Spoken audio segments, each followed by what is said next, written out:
are the Marcoses and the Aquinos? What really happens in their time of presidency? And how is their administrations comes up?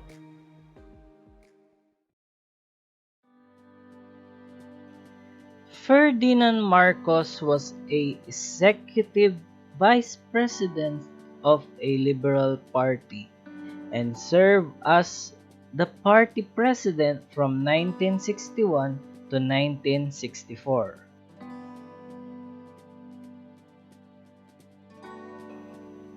From 1963 to 1965, he was the Senate President.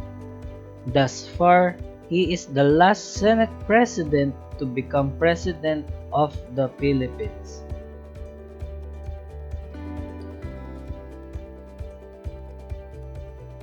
He is known for his great leadership traits such as civility and respect toward his officials. To evaluate his grasp of important problems, he would engage a small group of officials for consultations. He preferred this format over one-on-one meetings. He is also known for clarity of purpose and result-oriented works, as well as knowledge of the law and sensitivity. Normally, President Marcos affixes his approvals of projects with a simple approval followed by his short signature. Ferdinand Marcos was inaugurated to his first term as the 10th President of the Republic of the Philippines on December 30, 1965. A few years later, national problems like the insurgency by the communist movement and rebellion arose during his presidency. He then declared martial law in September 1972 to institute peace and order and discipline. His style of leadership soon became dictatorial. At 7:17 p.m. on September 23, 1972, President Ferdinand Marcos announced on television that he had placed the entirety of the Philippines under martial law. This marked the beginning of a 14-year period of one-man rule that would effectively last until Marcos was exiled from the country on February 25, 1986, which removed him from the power.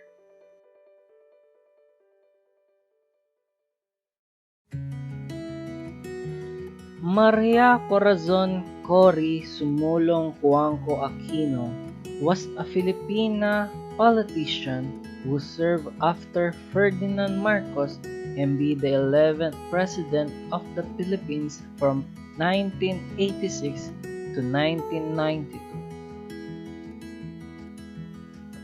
She is a prominent figure of the 1986 People's Power Revolution, which ended the two-decade rule of President Ferdinand Marcos and led to establishment of the current democratic Fifth Philippine Republic.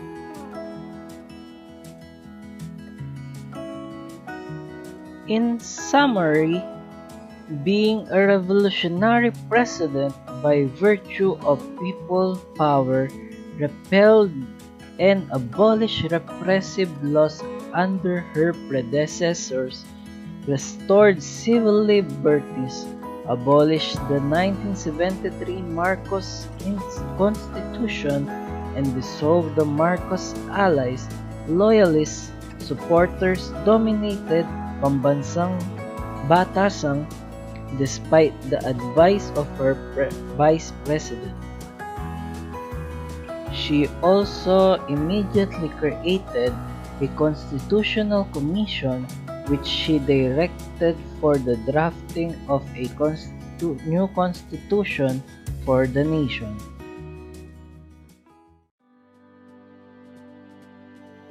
Here is a reference video about presidential election debate between Corazon Aquino and Ferdinand Marcos. And one of the dangers is to have an inexperienced president taking over, believing that she can run the country when she cannot. The only issue in this election is Mr. Marcos himself and the 20 years of his misrule. Now look, I don't want to talk about this anymore. If you do, I'm going to walk out. I deny categorically any speculations of the corruption and hidden wealth that is being alleged, so much so. Since he controls almost everything in this country, it is really unthinkable that we in the opposition, can manage cheating the way he is accusing us of. You will not be able to find any replacement of Subic and Clark, but you are free to get out anytime you think it wise to do so.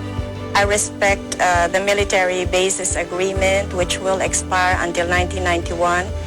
And in the meantime, I will keep all of my options open. Filipinos are not known to be good losers. They're always our great losers, and they never concede. But in this particular matter, Ted, I am so certain of victory. Mr. Marcos, as well as all of his cronies, will get justice, something which was denied my husband. Everybody forgot that the 6th is not a campaign day. It is prohibited by the election code.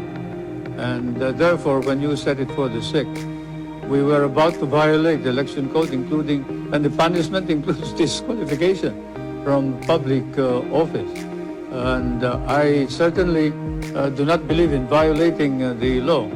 If my opponent dares to take the risk, that's her business, that's her problem. But I don't want to violate the law.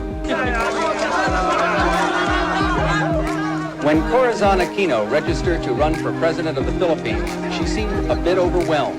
The mere fact that many people are considering me a woman, just a housewife. But there was no self-doubt on the part of her opponent, President Ferdinand Marcos. Let us keep our appointment with destiny. President Marcos does indeed have a sense of destiny. Sambayanang Pilipino. 3 years ago, he authorized a project to create his own Mount Rushmore. Even his enemies consider him a brilliant politician. First elected president in 1965, he declared martial law in 1972, saying he needed to crack down on the growing communist and Muslim insurgency. This is the first presidential election since he lifted martial law in 1981. The Marcos political machine is legendary. Supporters bust to mass rallies with free entertainment. And after a dramatic entrance, a few campaign promises Marcos style. I now order. I hereby order the lowering of electric rates by the National Power Corporation. Aquino no longer looks overwhelmed. Without the help of a strong political machine, she has drawn enormous crowds, several 100,000 last night in Manila. Her supporters wear yellow as a reminder of her murdered husband Ninoy, who was considered Marcos's most powerful opponent. Ninoy Aquino was gunned down at the Manila airport 2 years ago as he returned from exile in the United States. I do not seek vengeance. I demand justice not only for Ninoy, but for all the Filipinos who have been victimized by Marcos. Aquino accuses Marcos of repression, corruption, and destroying the economy. The economy of the Philippines is in bad shape. We have very, very wealthy people in this country. We have a tiny middle class. Life is not a training ground for the raw and brutish situation that an organizational leader must grapple with. I concede that I cannot match Mr. Marcos when it comes to experience. I admit that I have no experience in cheating, stealing, lying, or assassinating political opponents.